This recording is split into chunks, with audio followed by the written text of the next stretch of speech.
and he's a huge soccer fan, so he gifted me a BVB stock. We're German by origin, but of course we're international by heart. Basically, they open up their portfolio to get that gift. Hey everyone, I'm Julian. I'm the general manager for our international market, and I lead everything growth related at TradeRepublic. So today we're going to talk about your most frequently asked questions according to Google. First question: why does TradeRepublic have a new IBAN? Because roughly 1.5 years ago, we became a full bank. And since we're a full bank, we don't only offer brokerage services anymore, we also offer banking services now. That means we have a card, that means that we have a current account. And as we are a full bank, we now also have our own IBAN. So it starts with TR now, which is of course something we're very proud of.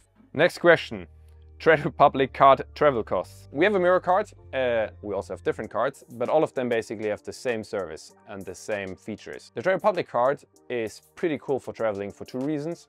Well, first, we don't have any FX, Forex fees. What does it mean? So oftentimes when you pay with your card of another bank somewhere in a different currency, they basically charge something on the interchange course. Next to that conversion, which is basically defined, there's courses for that. A lot of banks charge a fee on top of that.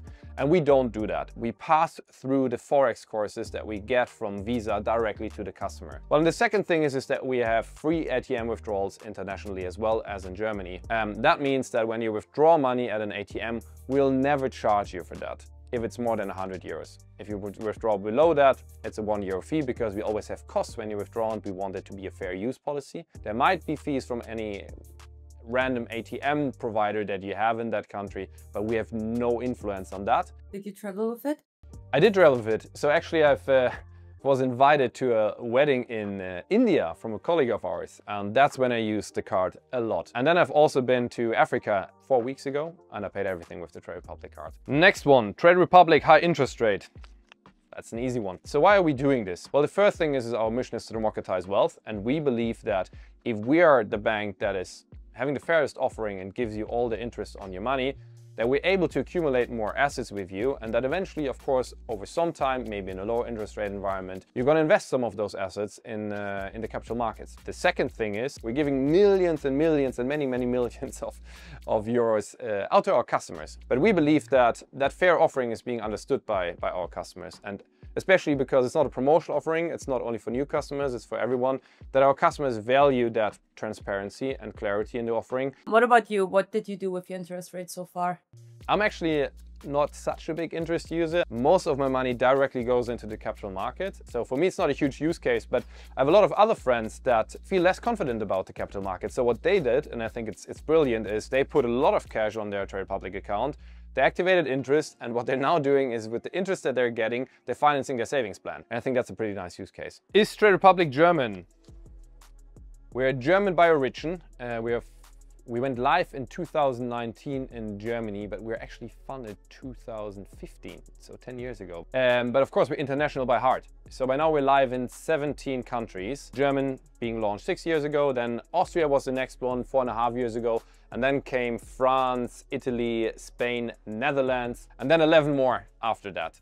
Okay, last question. TradeRepublic stock gifts. One of my favorite features. Of course, I'm a little bit biased because person in my team had that idea that we should allow people to gift stocks to other people. Why is it so cool? Well, because a lot of people, they lack the confidence to invest in capital markets, and I don't mean that in a bad way, but if you basically follow service why people are not investing in capital markets, a lot of people say they're super worried about losing all their money.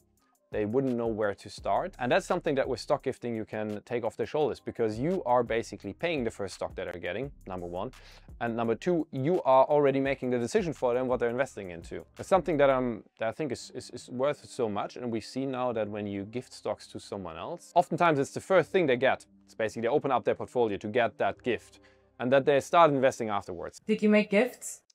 I made probably 15-20 gifts by now, maybe even more than that. I'm abusing the feature a little bit, so sometimes when I go out with dinner for friends and they're paying, I wire them not the money, I pay them a gift, basically equaling the amount of the money that I owe them.